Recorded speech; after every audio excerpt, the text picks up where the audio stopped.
ಆತ್ಮೀಯ ವಿದ್ಯಾರ್ಥಿ ಮಿತ್ರರೇ, ನಿಮಗೆಲ್ಲರಿಗೂ ಕೂಡ ಇವತ್ತಿನ ತರಗತಿಗೆ ಸ್ವಾಗತವನ್ನು ಬಯಸ್ತಾ ಇದ್ದೀನಿ.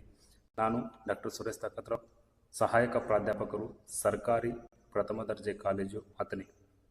ಸ್ನೇಹಿತರೆ, ನಾವು ಈ ಹಿಂದಿನ ತರಗತಿಯಲ್ಲಿ ರಾಜಕೀಯ ಸಿದ್ಧಾಂತ ಎಂದರೆ ಏನು ಅನ್ನೋದನ್ನು ಅಧ್ಯಯನ ಮಾಡಿದ್ವಿ. ರಾಜಕೀಯ ಸಿದ್ಧಾಂತದ ಅರ್ಥ, ರಾಜಕೀಯ ಸಿದ್ಧಾಂತದ ಸ್ವರೂಪ, ರಾಜಕೀಯ ಸಿದ್ಧಾಂತದ ವ್ಯಾಪ್ತಿ ಮತ್ತು ರಾಜಕೀಯ ಸಿದ್ಧಾಂತದ ಮಹತ್ವವನ್ನು ಅಧ್ಯಯನ ಮಾಡಿದ್ವಿ. ಈ ಒಂದು ತರಗತಿಯಲ್ಲಿ ನಾವು ಅದರ ಮುಂದುವರಿದ ಭಾಗವಾಗಿ ರಾಜಕೀಯ ಸಿದ್ಧಾಂತ ಅದಾದಮೇಲೆ ರಾಜಕೀಯ ತತ್ವಶಾಸ್ತ್ರ ಮತ್ತು ರಾಜಕೀಯ ಪಂಥ ಇವುಗಳ ನಡುವಿನ ಒಂದು ವ್ಯತ್ಯಾಸವನ್ನು ಅಧ್ಯಯನ ಮಾಡಲಿದ್ದೇವೆ.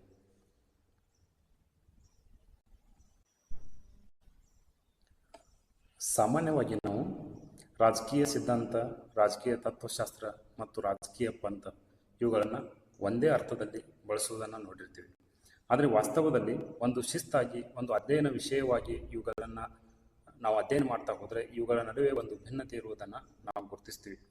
ಪ್ರತಿಯೊಂದು ಈ ಒಂದು ಶಿಸ್ತು ಕೂಡ ತನ್ನದೇ ಆದಂಥ ವ್ಯಾಪ್ತಿಯನ್ನು ಮತ್ತು ತನ್ನದೇ ಆದಂಥ ಮಹತ್ವವನ್ನು ಹೊಂದಿದೆ.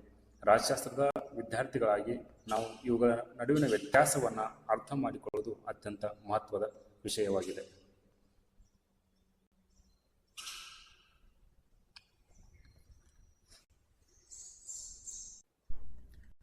ರಾಜಕೀಯ ಸಿದ್ಧಾಂತ, ರಾಜಕೀಯ ತತ್ವಶಾಸ್ತ್ರ ಮತ್ತು ರಾಜಕೀಯ ಪಂಥಗಳು ಪ್ರತ್ಯೇಕ ಶಿಸ್ತುಗಳಾಗಿದ್ದರೂ ಸಹ ರಾಜ್ಯಶಾಸ್ತ್ರ ಅಧ್ಯಯನ ಕ್ಷೇತ್ರದಲ್ಲಿ ಪರಸ್ಪರ ಅಂತರ್ಸಂಬಂಧವನ್ನು ಹೊಂದಿರುವಂಥ ವಿಷಯಗಳಾಗಿವೆ.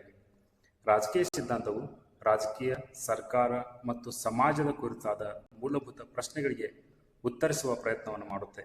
ಆದರೆ ಮತ್ತೊಂದೆಡೆ ರಾಜಕೀಯ ಪಂಥವು ಹೆಚ್ಚು ಪ್ರಾಯೋಗಿಕ ಮತ್ತು ಕ್ರಿಯೆ ನಿರ್ದೇಶಿತವಾಗಿದ್ದು ರಾಜಕೀಯ ವ್ಯವಸ್ಥೆಯನ್ನು ರೂಪಿಸಲು ಮತ್ತು ರಾಜಕೀಯ ಚಟುವಟಿಕೆಗಳನ್ನು ಮುನ್ನಡೆಸಲು ಅಗತ್ಯವಾದ ನಂಬಿಕೆ ಮತ್ತು ಮೌಲ್ಯಗಳ ಒಟ್ಟಾರೆ ಮೊತ್ತವಾಗಿದೆ. ರಾಜಕೀಯ ತತ್ವಶಾಸ್ತ್ರವು ರಾಜಕೀಯ ವಿಚಾರಗಳ ತಾತ್ವಿಕ ತಳಹದಿಗೆ ಸಂಬಂಧಿಸಿದ್ದು. ಇದು ರಾಜಕೀಯ ವಿಚಾರಗಳಿಗೆ ಒಂದು ತಳಹದಿಯನ್ನು ಒದಗಿಸುವಂಥ ಕೆಲಸವನ್ನು ಮಾಡುತ್ತದೆ. ನಾವೀಗ ರಾಜಕೀಯ ಸಿದ್ಧಾಂತ ಅಂದರೆ ಪೊಲಿಟಿಕಲ್ ಥಿಯರಿ, ಪೊಲಿಟಿಕಲ್ ಫಿಲಾಸಫಿ ಮತ್ತು ಪೊಲಿಟಿಕಲ್ ಐಡಿಯಾಲಜಿ ಇವುಗಳ ನಡುವಿನ ವ್ಯತ್ಯಾಸವನ್ನು ಸಂಕ್ಷಿಪ್ತವಾಗಿ ತಿಳಿದುಕೊಳ್ಳುವಂಥ ಪ್ರಯತ್ನವನ್ನು ಮಾಡೋಣ. ಮೊದಲನೇದಾಗಿ ರಾಜಕೀಯ ಸಿದ್ಧಾಂತ ಅನ್ನುವಂಥದ್ದು ಏನಿದೆಯಲ್ಲ, ಇದು ಮೂಲತಃ ಥಿಯೋರಿಯಾ ಎನ್ನುವಂಥ ಒಂದು ಪದದಿಂದ ಬಂದಿದೆ.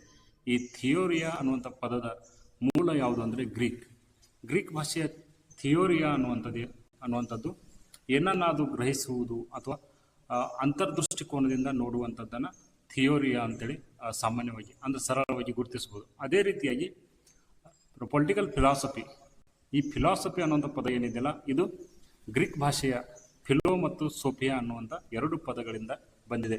ಇದರ ಅರ್ಥ ಏನಂದರೆ ಲವ್ ಆಫ್ ವಿಸ್ಡಮ್ ಅಂತೇಳಿ, ಅಂದರೆ ಜ್ಞಾನವನ್ನು ಪ್ರೀತಿಸುವುದು. ಫಿಲಿಯಾ ಎಂದರೆ ಪ್ರೀತಿ ಮತ್ತು ಸೋಫಿಯಾ ಅಂದರೆ ಜ್ಞಾನವನ್ನು ಪ್ರೀತಿಸುವಂಥದ್ದನ್ನು ಫಿಲಾಸಫಿ ಅಂತ ಕರೀತಾರೆ. ಇನ್ನು ಯಾರು ಜ್ಞಾನವನ್ನು ಪ್ರೀತಿಸ್ತಾರಲ್ಲ ಅವರನ್ನು ಫಿಲಾಸಫರ್ ಅಂತೇಳಿ ಕರಿತೀವಿ. ಮುಂದುವರೆದು ಪೊಲಿಟಿಕಲ್ ಐಡಿಯಾಲಜಿ ಅನ್ನುವಂಥದ್ದು ಇದು ಮೂಲತಃ ಒಂದು ಫ್ರೆಂಚ್ ಭಾಷೆಯ ಪದ. ಇದನ್ನು ಆಂಟೋನಿಯೋ ದಿ ಟ್ರೇಸಿ ಅನ್ನುವಂಥವ್ರು 18ನೇ ಶತಮಾನದಲ್ಲಿ ಅಂದರೆ ಫ್ರೆಂಚ್ ಕ್ರಾಂತಿಯ ಸಂದರ್ಭದಲ್ಲಿ ಬಳಸ್ತಾರೆ. ಇದನ್ನು ಸೈನ್ಸ್ ಆಫ್ ಐಡಿಯಾಸ್ ಅಂತೇಳಿ, ಮೂಲವಾಗಿ ಇದನ್ನು ಸೈನ್ಸ್ ಆಫ್ ಐಡಿಯಾಸ್ ಅಂತ ಕರಿತೀವಿ. ಅಂದರೆ ವಿಚಾರಗಳು ಅಂದರೆ ಐಡಿಯಾಲಜಿಗಳು ಯಾವ ರೀತಿಯಾಗಿ ಹುಟ್ಟಿಕೊಳ್ತವೆ ಮತ್ತು ಅವುಗಳ ಯಾವ ಹಿನ್ನೆಲೆಯಲ್ಲಿ ಹುಟ್ಕೊಳ್ತಾವೆ, ಯಾವ ರೀತಿ ಕಾರ್ಯನಿರ್ವಹಿಸ್ತವೆ ಅನ್ನೋದನ್ನು ಅಧ್ಯಯನ ಮಾಡೋದಕ್ಕೆ ಸೈನ್ಸ್ ಆಫ್ ಐಡಿಯಾಸ್ ಅಂತೇಳಿ ಅನ್ನುವಂಥ ಒಂದು ಪದವನ್ನು ದಿ ಟ್ರೇಸಿ ಅವರು ಬಳಸ್ತಾರೆ. ಎರಡನೇದಾಗಿ ರಾಜಕೀಯ ಸಿದ್ಧಾಂತವು ಒಂದು ಶೈಕ್ಷಣಿಕ ಮತ್ತು ವಿಶ್ಲೇಷಣಾತ್ಮಕವಾದ ವಿಷಯ. ಅಂದರೆ ಇದು ರಾಜಕೀಯ ವಿಚಾರಗಳನ್ನು ಅಧ್ಯಯನ ಮಾಡುವ, ವ್ಯಾಖ್ಯಾನಿಸುವ ಮತ್ತು ವಿಮರ್ಶಾತ್ಮಕವಾಗಿ ಮೌಲ್ಯಮಾಪನ ಮಾಡುವ ಗುರಿಯನ್ನು ಹೊಂದಿದೆ. ಇದು ರಾಜ್ಯಶಾಸ್ತ್ರದ ಭಾಗವಾಗಿದ್ದು ಕೆಲವೊಮ್ಮೆ ತತ್ವಶಾಸ್ತ್ರದ ತಾರ್ಕಿಕತೆಯನ್ನು ಸಮಾಜ ವಿಜ್ಞಾನ ವಿಧಾನಗಳೊಂದಿಗೆ ಸಂಯೋಜಿಸುವಂಥ ಕೆಲಸವನ್ನು ಮಾಡುತ್ತೆ. ಉದಾಹರಣೆಗೆ ಚುನಾವಣಾ ವ್ಯವಸ್ಥೆಗಳನ್ನು ಭಾರತದಲ್ಲಿ ಭಾಗವಹಿಸುವಿಕೆ ಮೇಲೆ ಹೇಗೆ ಪರಿಣಾಮ ಬೀರುತ್ತೆ ಅನ್ನುವಂಥದ್ದನ್ನು ಕೂಡ ಅಧ್ಯಯನ ಮಾಡುತ್ತೆ. ರಾಜಕೀಯ ತತ್ವಶಾಸ್ತ್ರವು ಇದು ತಾತ್ವಿಕ ಮತ್ತು ಪ್ರಮಾಣಕವಾಗಿದೆ. ಅಂದರೆ ಏನಾಗಬೇಕು ಎಂಬುದರ ಮೇಲೆ ಹೆಚ್ಚು ಕೇಂದ್ರೀಕರಣವನ್ನು ರಾಜಕೀಯ ಸಿದ್ಧಾಂತ ಕೊಡುತ್ತೆ. ಈಗ ಸದ್ಯ ಅಸ್ತಿತ್ವದಲ್ಲಿ ಏನಿದೆ ಅನ್ನೋದಕ್ಕಿಂತಲೂ ಆ ಒಂದು ಆದರ್ಶ ರಾಜ್ಯ, ಒಂದು ಆದರ್ಶ ಸಮಾಜ ಯಾವ ಥರ ಇರಬೇಕು ಅನ್ನೋದ್ರ ಬಗ್ಗೆ ರಾಜಕೀಯ ತತ್ವಶಾಸ್ತ್ರವು ಹೆಚ್ಚು ಆ ಕುರಿತು ಹೆಚ್ಚು ಗಮನವನ್ನು ಹರಿಸುತ್ತೆ. ಉದಾಹರಣೆಗೆ ಒಂದು ನ್ಯಾಯ ಅಂದರೆ ಏನು, ಅಥವಾ ರಾಜ್ಯವನ್ನು ಬದ್ಧಗೊಳಿಸುವಂಥ ಅಂಶಗಳು ಯಾವುವು ಅನ್ನೋದ್ರ ಬಗ್ಗೆ, ಮತ್ತು ಈ ಥರದ ನೈತಿಕ ಪ್ರಶ್ನೆಗಳಿಗೆ ಸಂಬಂಧಪಟ್ಟಂತೆ ರಾಜಕೀಯ ತತ್ವಶಾಸ್ತ್ರವು ಹೆಚ್ಚು ಗಮನವನ್ನು ಹರಿಸುತ್ತದೆ. ಪೊಲಿಟಿಕಲ್ ಐಡಿಯಾಲಜಿಯು ಒಂದು ಪ್ರಾಯೋಗಿಕ ಮತ್ತು ಕ್ರಿಯೆ ಆಧಾರಿತವಾದಂಥ ಒಂದು ವಿಷಯ. ನಂಬಿಕೆಗಳ ಆಧಾರದ ಮೇಲೆ ರಾಜಕೀಯ ಪ್ರಕ್ರಿಯೆಗಳಿಗೆ ಒಂದು ಚೌಕಟ್ಟನ್ನು ಒದಗಿಸುವಂಥ ಶಾಸ್ತ್ರವಾಗಿದೆ. ರಾಜಕೀಯ ಪಂಥವು ವಿಶ್ಲೇಷಣೆಗಿಂತಲೂ ಪ್ರಾಯೋಗಿಕ ಸಂಗತಿಗಳಿಗೆ ಹೆಚ್ಚಿನ ಆದ್ಯತೆಯನ್ನು ನೀಡುತ್ತದೆ. ಜನರ ಮೇಲೆ ನೇರವಾಗಿ ಪರಿಣಾಮ ಬೀರುವಂಥ ಶಕ್ತಿಯನ್ನು ರಾಜಕೀಯ ಸಿದ್ಧಾಂತವು ಹೊಂದಿರುವುದನ್ನು ನಾವು ಗಮನಿಸಬಹುದು. ರಾಜಕೀಯ ಸಿದ್ಧಾಂತ, ರಾಜಕೀಯ ತತ್ವಶಾಸ್ತ್ರ ಮತ್ತು ರಾಜಕೀಯ ಪಂಥ ಇವುಗಳು ಯಾವ ವಿಷಯದ ಮೇಲೆ ಹೆಚ್ಚು ಗಮನ ಹರಿಸುತ್ತವೆ ಅನ್ನೋದನ್ನು ನೋಡೋದಾದರೆ, ಮೊದಲನೇದಾಗಿ ರಾಜಕೀಯ ಸಿದ್ಧಾಂತವು ಪ್ರಜಾಪ್ರಭುತ್ವ, ಅಧಿಕಾರ, ಹಕ್ಕು, ಕಾನೂನು ಮತ್ತು ಸಾರ್ವಭೌಮತ್ವದಂತಹ ರಾಜಕೀಯ ವಿಚಾರಗಳನ್ನು ಮತ್ತು ಸಂಸ್ಥೆಗಳನ್ನು ವಿವರಿಸುವಂಥ ಮತ್ತು ಅದನ್ನು ಅರ್ಥ ಮಾಡಿಕೊಳ್ಳುವಂಥ ಗಮನವನ್ನು ಹರಿಸುತ್ತದೆ. ಉದಾಹರಣೆಗೆ, ಭಾರತದ ಸಂವಿಧಾನದಲ್ಲಿ ಫೆಡರಲಿಸಂ ಹೇಗೆ ಕಾರ್ಯನಿರ್ವಹಿಸುತ್ತದೆ ಎಂಬುದನ್ನು ವಿಶ್ಲೇಷಣೆ ಮಾಡುವಂಥ ಪ್ರಯತ್ನವನ್ನು ರಾಜಕೀಯ ಸಿದ್ಧಾಂತ ಮಾಡುತ್ತದೆ. ಪೊಲಿಟಿಕಲ್ ಫಿಲಾಸಫಿಯು ಒಂದು ನೈತಿಕ ಅಥವಾ ರಾಜಕೀಯ ತತ್ವಗಳಾದಂತಹ ನ್ಯಾಯ, ಸಮಾನತೆ, ಸ್ವಾತಂತ್ರ್ಯ, ಹಕ್ಕು ಇತ್ಯಾದಿಗಳ ಮೇಲೆ ತನ್ನ ಗಮನವನ್ನು ಕೇಂದ್ರೀಕರಿಸುತ್ತದೆ.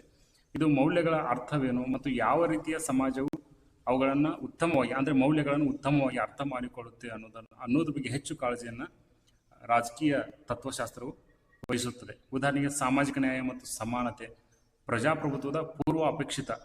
ಪ್ರಜಾಪ್ರಭುತ್ವ ಯಶಸ್ವಿ ಆಗಬೇಕಾದ್ರೆ ಸಾಮಾಜಿಕ ನ್ಯಾಯ ಮತ್ತು ಸಮಾನತೆ ಎರಡೂ ಕೂಡ ಅಗತ್ಯ ಅನ್ನುವಂಥ ಅಂಬೇಡ್ಕರ್ ಅವರ ತಾತ್ವಿಕವಾದವನ್ನು ನಾವು ಇಲ್ಲಿ ಉದಾಹರಣೆಯಾಗಿ ತಗೋಬಹುದು. ರಾಜಕೀಯ ಪಂಥವು ರಾಜಕೀಯ ಕಾರ್ಯಕ್ರಮದ ಕಾರ್ಯಸೂಚಿಯನ್ನು ಉತ್ತೇಜಿಸುವತ್ತ ಗಮನವನ್ನು ಹರಿಸುತ್ತದೆ. ಇದು ಕೇವಲ ವಿಚಾರಗಳನ್ನು ವಿವರಿಸುವುದಲ್ಲ, ಕ್ರಿಯೆಗೆ ಮಾರ್ಗದರ್ಶನ ನೀಡುವ ಗುರಿಯನ್ನು ಹೊಂದಿರುವಂಥ ಒಂದು ಶಿಸ್ತು. ಉದಾಹರಣೆಗೆ, ಸ್ವಾತಂತ್ರ್ಯೋತ್ತರ ಭಾರತದಲ್ಲಿ ಸಮಾಜವಾದವನ್ನು ಹೇಗೆ ಅದನ್ನು ವಿಸ್ತರಿಸಬೇಕು ಅನ್ನುವಂಥದ್ರ ಬಗ್ಗೆ, ಸಮಾಜವಾದವನ್ನು ಹೇಗೆ ಜಾರಿಗೆ ತಂದರು ಅನ್ನೋದನ್ನು ನಾವು ಗಮನಿಸ್ಬೋದು. ಉದಾಹರಣೆಗೆ ಏನಂದರೆ, ಪ್ಲ್ಯಾನಿಂಗ್ ಕಮಿಷನನ್ನು ರೂಪಿಸ್ತಾರೆ. ಅದಾದಮೇಲೆ ಸಾರ್ವಜನಿಕ ವಲಯಗಳನ್ನು ಹೆಚ್ಚಿಗೆ ವಿಸ್ತರಿಸ್ತಾರೆ. ಅದಾದಮೇಲೆ ಆಸ್ತಿಯನ್ನು ಉಳುವನೆ, ಈ ರೀತಿಯ ಕಾರ್ಯಕ್ರಮಗಳನ್ನು ನಾವು ಸಮಾಜವಾದದ ಭಾಗವಾಗಿ ನೋಡಬಹುದು. ರಾಜಕೀಯ ಸಿದ್ಧಾಂತವು ಪ್ರಾಯೋಗಿಕ ಮತ್ತು ಪ್ರಮಾಣಕ ವಿಧಾನಗಳನ್ನು ಬಳಸಿಕೊಳ್ಳುತ್ತದೆ.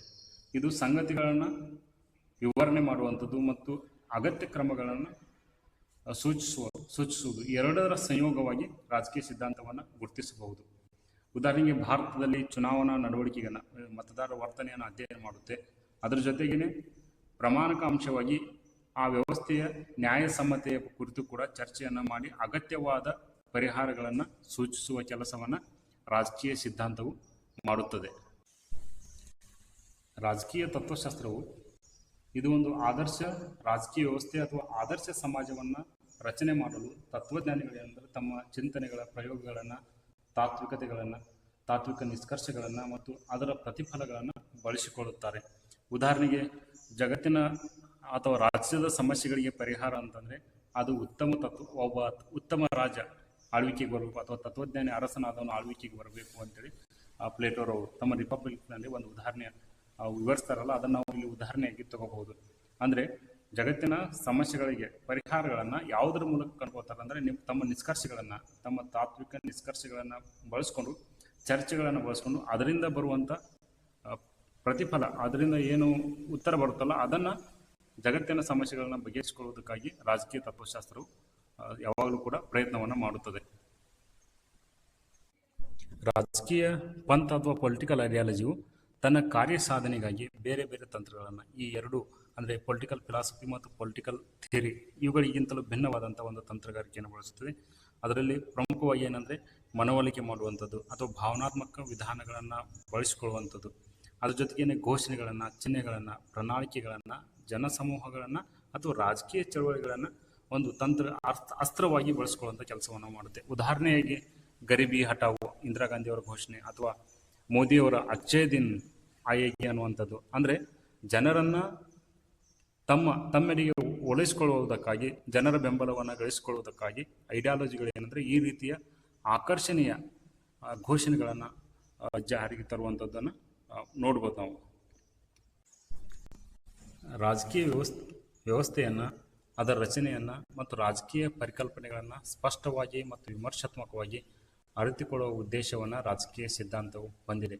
ಅಂದರೆ ಉದಾಹರಣೆಗೆ ಈಗ ಗಮನಿಸೋದಾದರೆ, ಭಾರತಕ್ಕೆ ಸಂಬಂಧಿಸಿದಂತೆ ಅಧಿಕಾರ ರಚನೆ, ಅಧಿಕಾರದ ಪ್ರತ್ಯೇಕತೆ ಸಿದ್ಧಾಂತ ಹೇಗೆ ಕಾರ್ಯನಿರ್ವಹಿಸ್ತಾ ಇದೆ ಮತ್ತು ಶಾಸಕಾಂಗ, ಕಾರ್ಯಾಂಗ ಮತ್ತು ನ್ಯಾಯಾಂಗಗಳು ಅಧಿಕಾರ ಪ್ರತ್ಯೇಕತೆಯ ಸಿದ್ಧಾಂತಕ್ಕೆ ಅನುಗುಣವಾಗಿ ಅದಕ್ಕೆ ಯಾವ ರೀತಿಯಾಗಿ ಪ್ರತಿಕ್ರಿಯೆ ನೀಡ್ತಾ ಇದ್ದಾವೆ ಅನ್ನೋದರ ಕುರಿತು ನಾವು ಇಲ್ಲಿ ರಾಜಕೀಯ ಸಿದ್ಧಾಂತದಲ್ಲಿ ಅಧ್ಯಯನವನ್ನು ಮಾಡ್ತೀವಿ. ರಾಜಕೀಯ ತತ್ವಶಾಸ್ತ್ರದ ಪೊಲಿಟಿಕಲ್ ಫಿಲಾಸಫಿ ಏನಂದರೆ ಸ್ವಾತಂತ್ರ್ಯ, ನ್ಯಾಯ ಮತ್ತು ಸಮಾನತೆಯಂತಹ ರಾಜಕೀಯ ಮೌಲ್ಯಗಳನ್ನು ನೈತಿಕ ಪರಿಭಾಷೆಯಲ್ಲಿ ವ್ಯಾಖ್ಯಾನಿಸುವ ಮತ್ತು ಮೌಲ್ಯಮಾಪನ ಮಾಡುವಂಥ ಕೆಲಸವನ್ನು ಮಾಡುತ್ತದೆ. ಉದಾಹರಣೆಗೆ ರವೀಂದ್ರನಾಥ್ ಟಾಗೋರ್ ಅವರ ಒಂದು ಕಲ್ಪನೆಯನ್ನು, ಅಂದರೆ ಅಂತಾರಾಷ್ಟ್ರೀಯವಾದದ ಕಲ್ಪನೆಯನ್ನು ನಾವು, ಅಂದರೆ ಗಡಿರಹಿತ ರಾಷ್ಟ್ರಗಳ ಪರಿಕಲ್ಪನೆಯನ್ನು ನಾವು ಇಲ್ಲಿ ಗಮನಿಸ್ಬೋದು. ಅವ್ರೇನು ಮಾಡ್ತಾರೆ ಅಂತಂದರೆ, ಠಾಕೂರ್ ಅವರು ತಮ್ಮ ಬರಹಗಳಲ್ಲಿ ದೇಶಭಕ್ತಿಯನ್ನು ಟೀಕಿಸ್ತಾರೆ ಮತ್ತು ಮಾನವತಾವಾದವನ್ನು, ಜಗತ್ತಿನ ಮಾನವರೆಲ್ಲ ಒಂದೇ ರಾಷ್ಟ್ರ ಅನ್ನುವಂಥ ಒಂದು ಪರಿಕಲ್ಪನೆಯನ್ನು ಟ್ಯಾಗೋರ್ ಅವರು ತಮ್ಮ ಬರಹಗಳಲ್ಲಿ ವ್ಯಕ್ತಪಡಿಸ್ತಾರೆ. ಅದಾದಮೇಲೆ ಪೊಲಿಟಿಕಲ್ ಐಡಿಯಾಲಜಿ ಏನಿದೆಯಲ್ಲ, ಇದು ನಿರ್ದಿಷ್ಟ ಮೌಲ್ಯಗಳ ಅಥವಾ ಆಸಕ್ತಿಗಳ ಆಧಾರದ ಮೇಲೆ ಸಾರ್ವಜನಿಕ ನಡವಳಿಕೆಗಳನ್ನು, ಅಂದರೆ ಸಾರ್ವಜನಿಕ ವರ್ತನೆಯನ್ನು, ನೀತಿಯನ್ನು ಮತ್ತು ಸಂಸ್ಥೆಗಳನ್ನು ಮತ್ತು ಅವುಗಳ ಮೇಲೆ ಪ್ರಭಾವ ಬೀರುವಂಥ ಒಂದು ಪ್ರಯತ್ನವನ್ನು ರಾಜಕೀಯ ಪಂಥ ಅಥವಾ ಪೊಲಿಟಿಕಲ್ ಐಡಿಯಾಲಜಿ ಮಾಡುತ್ತದೆ. ಇನ್ನು ಮುಂದುವರೆದು ರಾಜಕೀಯ ಸಿದ್ಧಾಂತ, ಇದರ ಟಾರ್ಗೆಟ್ ಗ್ರೂಪ್ ಯಾವುದು ಅಂತಂದರೆ ವಿಶೇಷವಾಗಿ ವಿದ್ಯಾರ್ಥಿಗಳು, ಸಂಶೋಧಕರು, ವಿಶ್ಲೇಷಕರು ಮತ್ತು ರಾಜ್ಯಶಾಸ್ತ್ರವನ್ನು ಯಾರು ಆಳವಾಗಿ ಅಧ್ಯಯನ ಮಾಡಬೇಕಂತ ಬಯಸ್ತಾರಲ್ಲ ಅವರು ಹೆಚ್ಚಾಗಿ ರಾಜಕೀಯ ಸಿದ್ಧಾಂತಗಳು, ಪೊಲಿಟಿಕಲ್ ಥಿಯರಿ ಕಡೆಗೆ ಆಕರ್ಷಿತರಾಗ್ತಾರೆ. ರಾಜಕೀಯ ತತ್ವಶಾಸ್ತ್ರದಲ್ಲಿ ಬರುವಂಥವ್ರು ಯಾರು ಅಂತಂದರೆ, ಯಾರು ಇದರ ಟಾರ್ಗೆಟ್ ಗ್ರೂಪ್ ಅಂತಂದರೆ ರಾಜಕೀಯ ತತ್ವಜ್ಞಾನಿಗಳು, ರಾಜಕೀಯ ಸಿದ್ಧಾಂತಕಾರರು ಮತ್ತು ರಾಜಕೀಯದ ಸಂಗತಿಗಳಿಗೆ ಸಂಬಂಧಪಟ್ಟಂತೆ ಮೂಲಭೂತ ಪ್ರಶ್ನೆಗಳಲ್ಲಿ ಆಸಕ್ತಿಯನ್ನು ಹೊಂದಿರುವಂಥವರು ರಾಜಕೀಯ ತತ್ವಶಾಸ್ತ್ರ ಅಥವಾ ಪೊಲಿಟಿಕಲ್ ಫಿಲಾಸಫಿಯ ಒಂದು ಟಾರ್ಗೆಟ್ ಗ್ರೂಪ್ ಆಗಿರ್ತಾರೆ. ರಾಜಕೀಯ ಪಂಥ ಅಥವಾ ಪೊಲಿಟಿಕಲ್ ಐಡಿಯಾಲಜಿಯ ಟಾರ್ಗೆಟ್ ಗ್ರೂಪ್ ಯಾವುದು ಅಂತಂದರೆ, ಇದು ನೇರವಾಗಿ ನಾಗರಿಕರನ್ನು, ಅಂದರೆ ಜನಸಮೂಹನ ಮತ್ತು ರಾಜಕೀಯ ಪಕ್ಷಗಳನ್ನು, ರಾಜಕೀಯ ನಾಯಕರು ಮತ್ತು ಚಳವಳಿಗಾರರು, ನೀತಿ ನಿರೂಪಕರು, ಇವರೆಲ್ಲರೂ ಕೂಡ ರಾಜಕೀಯ ಪಂಥದ ಒಂದು ಟಾರ್ಗೆಟ್ ಗ್ರೂಪ್ ಆಗಿರ್ತಾರೆ. ಒಟ್ಟಾರೆಯಾಗಿ ಈ ರಾಜಕೀಯ ಸಿದ್ಧಾಂತ, ರಾಜಕೀಯ ತತ್ವಶಾಸ್ತ್ರ ಮತ್ತು ರಾಜಕೀಯ ಪಂಥ ಇವುಗಳನ್ನು ನಾವು ಸೂಕ್ಷ್ಮವಾಗಿ ನೋಡಿದರೆ ಇವು ಬೇರೆ ಬೇರೆ ಅನ್ನುವಂಥ ಒಂದು ವ್ಯತ್ಯಾಸ ನಾವು ಗುರುತಿಸ್ಬೋದು. ಇದರ ಹೊರತಾಗಿ ರಾಜಕೀಯ ಸಿದ್ಧಾಂತ ಮತ್ತು ರಾಜಕೀಯ ತತ್ವಶಾಸ್ತ್ರ, ರಾಜಕೀಯ ಪಂಥ ಇವುಗಳು ತಮ್ಮದೇ ಆದಂಥ ಕಾರ್ಯವ್ಯಾಪ್ತಿಯನ್ನು, ತಮ್ಮದೇ ಆದಂಥ ಮಿತಿಯನ್ನು ಮತ್ತು ತಮ್ಮದೇ ಆದಂಥ ಗುಣಲಕ್ಷಣಗಳನ್ನು ಹೊಂದಿವೆ. ನಾವು ಪ್ರಸ್ತುತ ಸಮಕಾಲೀನ ಸಂದರ್ಭದಲ್ಲಿ ರಾಜಕೀಯ ಸಿದ್ಧಾಂತ, ಆ ಕುರಿತು ಅಥವಾ ರಾಜಕೀಯ ಐಡಿಯಾಲಜಿ ಈ ಎರಡನ್ನೂ ಕೂಡ ಒಂದೇ ಅರ್ಥದಲ್ಲಿ ಬಳಸುವುದನ್ನು ನೋಡಬಹುದು. ಆದರೆ ಇವೆರಡೂ ಕೂಡ ಬೇರೆ ಬೇರೆ ಯಾದ ಅರ್ಥವನ್ನು ಹೊಂದಿವೆ.